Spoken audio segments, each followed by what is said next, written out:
మా పార్టీ మేనిఫెస్టోలో కానీ ఈరోజు పార్టీ ప్రధానమైన నిర్ణయం నిజాం షుగర్ ఫ్యాక్టరీని పునరుద్ధరించాలని దానిపైగా కూడా ఈరోజు ముఖ్యమంత్రి గారి అధ్యక్షతన ఒక మీటింగ్ జరిగింది.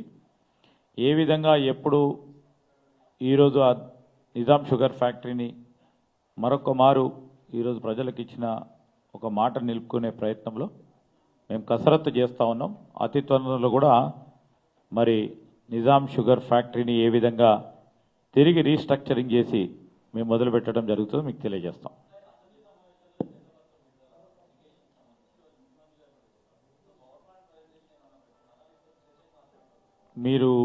మేము అసెంబ్లీ సమావేశాలకు సంబంధించి బీఏసీలో నిర్ణయం తీసుకున్న తర్వాత ఆ నిర్ణయాలు చెప్తాం.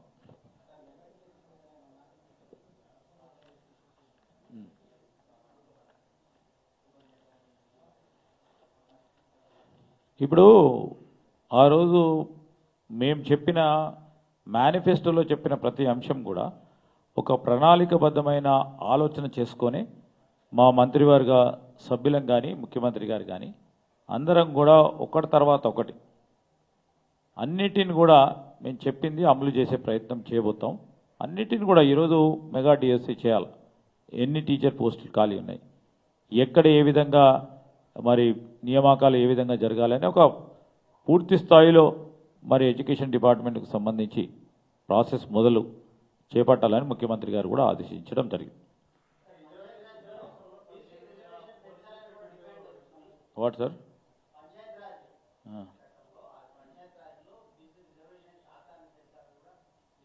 ఇప్పుడు ప్రధానంగా మా రాహుల్ గాంధీ గారి ఆలోచన ఇంతకుముందే చెప్పారు శ్రీనివాసరెడ్డి గారు, కుల గణన చేయాలని ఓ ప్రధానమైన నిర్ణయం ఈరోజు మా రాష్ట్ర క్యాబినెట్లో నిర్ణయం తీసుకోవడం జరిగింది.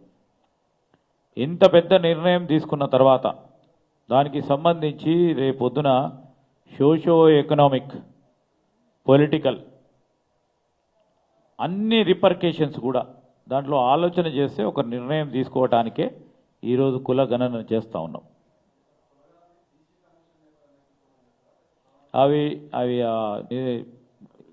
విధి విధానాలన్నిటిని కూడా ఇప్పుడే నిర్ణయం తీసుకున్నాం కనుక ఇన్ ప్రిన్సిపల్ క్యాబినెట్ లో ఈరోజు దాన్ని అప్రూవ్ చేయడం జరిగింది.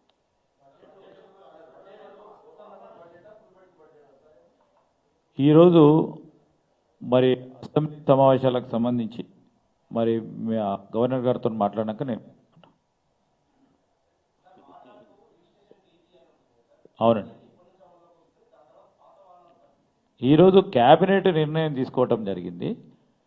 దానికి సంబంధించిన ప్రొసీజర్సు ప్రాసెస్ అంతా కూడా అధికార యంత్రాంగం దాన్ని ఫ్రేమ్ చేయటం జరుగుతుంది. అతి త్వరలోనే ఈరోజు నిర్ణయం తీసుకున్నాం కనుకనే తొందరనే దానికి సంబంధించిన రూల్స్ రెగ్యులేషన్స్ దానికి ప్రొసీజర్స్ ఫ్రేమ్వర్క్ను కూడా ఏర్పాటు చేయడానికి కొద్ది సమయం పడుతుంది కనుక తీసుకోవటం జరుగుతుంది. ఆ పాత ఉన్న రిజిస్ట్రేషన్కు సంబంధించి కూడా ఒక నిర్ణయం తీసుకొని దీంట్లో ఏ విధంగా అసిమిలేట్ చేయాలన్నా కూడా చేయటం జరుగుతుంది.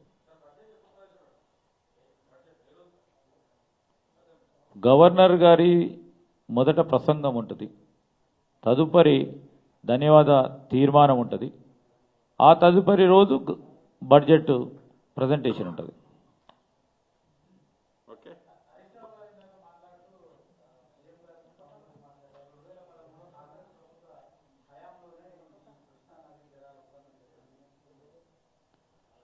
ఇప్పుడు తెలంగాణ రాష్ట్రం ఏర్పడ్డ తర్వాత ఈరోజు నీళ్లు నిధులు నియామకాల గురించి రాష్ట్ర ప్రజలందరూ కూడా ఆ రోజు ఈ తెలంగాణ రాష్ట్రానికి సంబంధించిన ప్రతి ఒక్కరు కూడా పోరాటం చేసిండ్రు.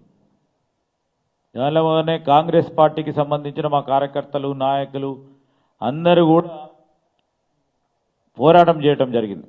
2014 ప్రభుత్వం ఏర్పడ్డది ఇక్కడ వారిది, కేంద్ర ప్రభుత్వం వారి మిత్రపక్షమైన బీజేపీ ఏర్పడ్డది.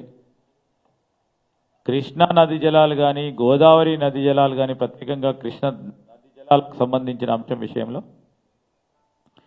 మనకు రావాల్సిన వాటా విషయంలో వారు ఏదైనా పోరాటం చేసి ట్రిబ్యునల్ పరంగా వారి వాదన వినిపించి తీసుకొచ్చే ప్రయత్నం జరిగిందా అని మేము వారిని ప్రశ్నిస్తున్నాం. ఇప్పుడు మా ప్రభుత్వం ఏర్పడ్డది, మీరు చూస్తారు ఏ విధమైన ఆలోచన, ఒక కార్యాచరణ